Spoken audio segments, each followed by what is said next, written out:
Anda tak usah merasa bahwa Anda paling suci. Kalau engkau suci, berpikirlah positif, berpikirlah dalam konteks kebenaran. Negara kita negara Pancasila, bukan negara agama. Sok sucimu saya tantang. Kepada rakyat Indonesia, intoleran tidak boleh ada di Indonesia. Kami kutuk perbuatan setiap orang yang menghalang-halangi umat Kristiani beribadah. Karena beribadah itu adalah hubungan kepada Tuhan Yang Maha Esa. Salam Bapak Ibu yang terkasih dalam nama Tuhan Yesus Kristus. Pada video kali ini kita mereaction video TikTok dari akun Perisai Kebenaran Nasional. Jadi dari akunnya saja kita sudah tahu bahwa mereka ini merupakan sepertinya ya ini satu organisasi. Ya kalau kalian ada yang tahu mungkin ya kalian tahu, silahkan berikan info di kolom komentar. Seperti satu organisasi, mereka memberikan tanggapan tentang Bapak Prabowo yang bagi mereka anggap justru beliau banyak melakukan kegiatan atau berpidato di luar Indonesia, tetapi justru di dalam Indonesia mereka anggap Bapak Prabowo kurang menangani gitu loh, karena mereka meninjau dari kejadian-kejadian yang sering terjadi pada akhir-akhir ini, yaitu tentang intoleran yang sering terjadi seperti pelarangan beribadah, penolakan pembangunan rumah ibadah dan sejenisnya lah istilahnya. Karena kita tahu juga bahwa di tahun 2025 ini sudah banyak sekali terjadi kasus-kasus, entah itu perusakan, entah itu penolakan, entah itu pelarangan. Dan itu terjadi dan dianggap bahwa itu adalah satu tindakan intoleransi sehingga merugikan kaum minoritas. Nah, bagaimana tanggapan mereka tentang hal itu, dan dalam video mereka ya mereka menanggapinya. Mari kita tonton video dari akun Perisai Kebenaran Nasional. Pak Presiden Republik Indonesia yang telah hebat berpidato di Perserikatan Bangsa-Bangsa menjelaskan terkait dengan peran serta PBB bagi bangsa-bangsa, dan dibahas Galur Gajah dan Palestina. Palestina dalam sebuah perjuangannya, semua kita mendukung perjuangannya. Saya pertanyakan, alas hak Indonesia selalu mendukung Palestina dan Hamas. Ada yang harus terpenting, Indonesia tidak boleh menjadi Indonesia yang intoleran atas nama oknum agama tertentu. Indonesia harus berbenah diri, dan Indonesia harus belajar dari para pahlawan yang ada di sini. Aku bangga pahlawanku dan siap melanjutkan perjuanganmu. Pahlawan dari kota Nyur melambai. Jangan sampai Anda kira dengan semua pergerakanmu yang atas nama oknum agama merusak, memukuli orang yang ada di dalam ibadah. Saat ibadah maksud saya, Anda sudah hebat. Kami minta Presiden Prabowo, sebagaimana Bapak Presiden tegas atas Palestina dan Gaza untuk sebuah perdamaian dunia. Kami minta umat Kristiani harus juga mendapat perlindungan dari penegakan hukum yang ada di Indonesia ini. Tolong Pak, Indonesia harus bebas dari provokator dan orang-orang yang selalu merusak gereja dan tempat ibadah, supaya Bapak menjadi seorang kebanggaan bagi rakyat Indonesia secara umat yang beragama. Karena inilah para pahlawan yang sudah gugur di medan perjuangan, tidak melihat agamanya, tapi melihat Indonesianya dalam konteks harus merdeka dari penjajah asing. Wassalamualaikum warahmatullahi wabarakatuh. Samratulangi, Manado. Sebuah kemerdekaan harus dirasakan oleh semua orang, karena kemerdekaan itu adalah hak segala bangsa, dan penjajahan di atas dunia harus dihapuskan karena tidak sesuai dengan pri kemanusiaan dan pri keadilan. Penjajah dari bangsa barat, penjajah dari Jepang sudah tidak ada di negeri kita. Negara kita negara hukum, negara Pancasila. Masih ada diduga sekelompok oknum yang mempunyai, yang menganut agama tertentu di Indonesia, yang doyan merasa bahwa dia paling lebih berwenang, paling lebih berhak untuk bisa hidup dan melaksanakan kegiatan ibadahnya, lalu mengatakan yang di sana kafir. Umat Nasrani itu tidak boleh beribadah kalau tidak ada izin. Saya sampaikan dari Bandara Samratulangi, Kota Manado, kota yang toleransi umat beragamanya sangat terjamin. Anda tak usah merasa bahwa Anda paling suci. Kalau engkau suci, berpikirlah positif, berpikirlah dalam konteks kebenaran. Negara kita negara Pancasila, bukan negara agama. Sok sucimu saya tantang. Saya sedang ada di Bandara Samratulangi, Manado. Saat di bandara, saya melihat handphone saya. Berita yang sangat membanggakan. Bapak Presiden telah berpidato di Perserikatan Bangsa-Bangsa dan menyinggung tentang jalur Gaza dan Palestina.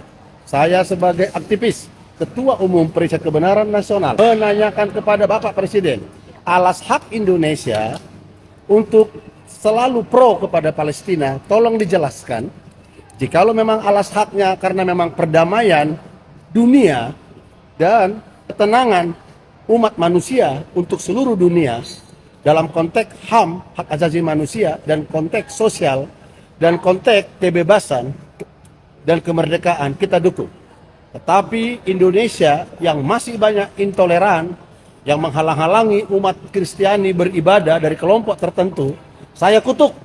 Dan Pak Presiden Prabowo silakan mendukung Palestina dan berpidato dengan hebat di Perserikatan Bangsa-Bangsa. Tapi Bapak juga harus menyampaikan kepada rakyat Indonesia, intoleran tidak boleh ada di Indonesia.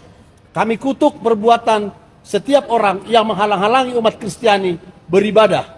Karena beribadah itu adalah hubungan kepada Tuhan Yang Maha Esa, Yang Maha Kuasa, yang diyakininya. Demikian kami sampaikan dari Bandara Samratulangi. Ya, mungkin kalian ada yang tahu siapa bapak ini, apakah dia pemimpinnya? Dan setahu saya mungkin dia pemimpin di dalam perisai kebenaran ini. Sepertinya mungkin kayak perlindungan hukum gitu ya. Saya nggak tahu itu komunitas apa istilahnya atau organisasi apa gini.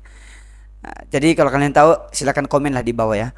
Ya, saya lumayan setuju dengan apa yang beliau sampaikan, dan saya rasa beberapa di antara kita semua mungkin setuju ya, karena di kolom komentar juga saya melihat bahwa ada yang setuju. Mereka bilang presiden kita berkuar-kuar di luar, tapi di dalam negeri kita sendiri pun ya dia nggak memperhatikan, bahkan nggak tuntas soal kasus-kasus intoleran terus terjadi. Nah, sekali lagi ya, tentu ini harusnya peringatan ya maksudnya, atau sebagai suatu permintaan rakyat lah, lebih tepatnya, atau keluhan rakyat kepada presidennya atau kepada pemimpinnya, yaitu terkait kasus-kasus intoleran yang sudah terjadi ini, dan sudah sangat-sangat sering terjadi di bulan September ini ya. Udah terjadi berapa kali ya, seperti bupati yang akhirnya menunda pembangunan Bukit Doa Holy Land itu kan, yang ada di Solo Raya, hanya karena massa yang melakukan unjuk rasa atau mereka melakukan protes, padahal itu sudah ada izinnya. Nah, kemudian beberapa waktu kemarin kan terjadi juga penolakan pelarangan ibadah GBI di Tangerang, dan kemudian ada juga penolakan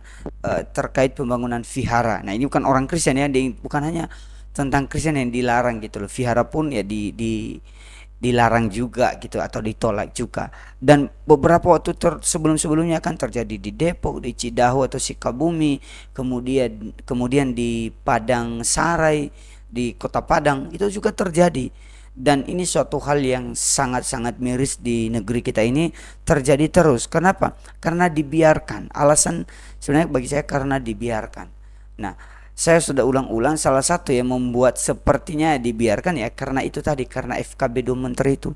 Karena dalam FKB 2 Menteri itu ya sebenarnya itu merugikan bagi kaum minoritas, dan saya sudah ulang-ulang lah apa alasannya kenapa bisa merugikan gitu. Nah, seharusnya tindak pemerintah ini ya sangat tegas seharusnya.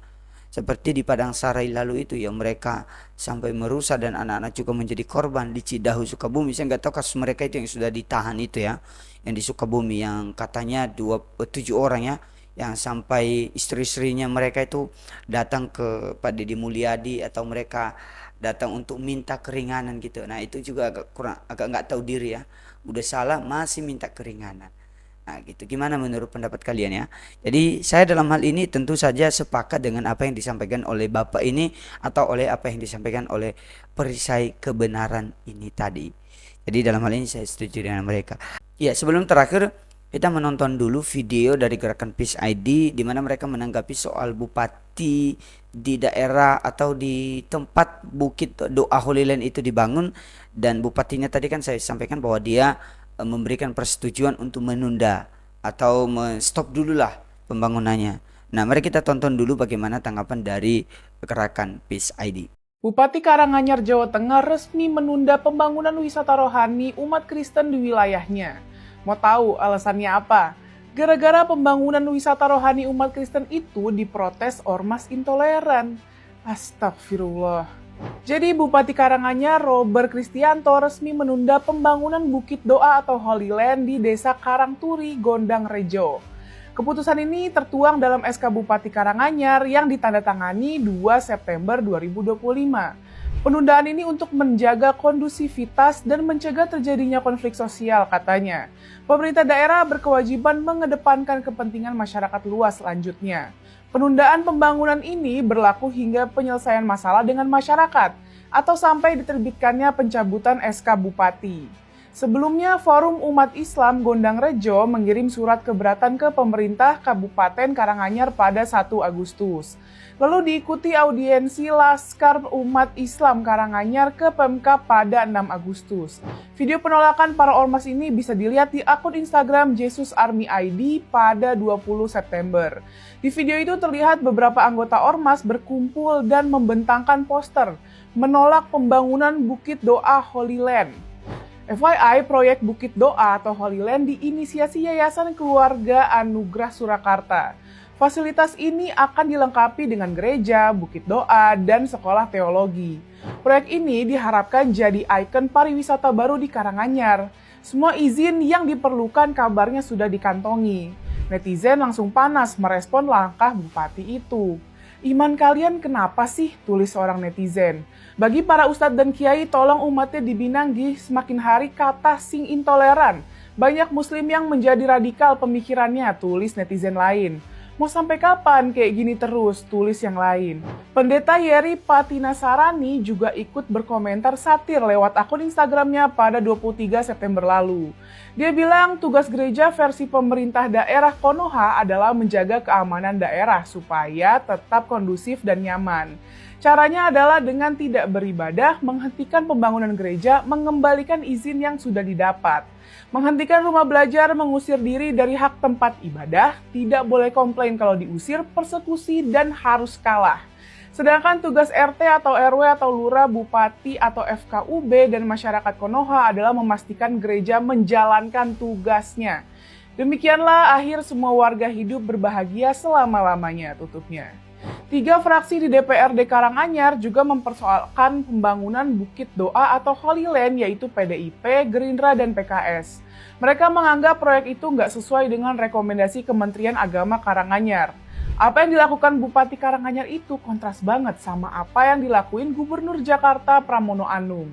Dia ngeresmiin Taman Doa Kasih Mulia Sejati di Rawabuaya, Jakarta Barat. Dia tegas bilang dia gubernur semua agama, semua golongan, semua etnis. Dia gak beda-bedain. Dia juga bilang Taman Doa setengah hektar ini bukti semangat kebinekaan di Jakarta masih terjaga. Harusnya Bupati Karanganyar mau belajar dari Gubernur Jakarta. Khususnya soal jadi kepala daerah yang hadir buat semua agama, etnis, dan golongan. Bukan jadi kepala daerah yang cuma pengen nyenengin mayoritas tapi dengan cara menekan minoritas. Rakyat udah bosen sama kasus-kasus intoleransi beragama yang selalu terulang. Jangan sampai rakyat percaya Indonesia itu cuma ramah buat agama mayoritas aja.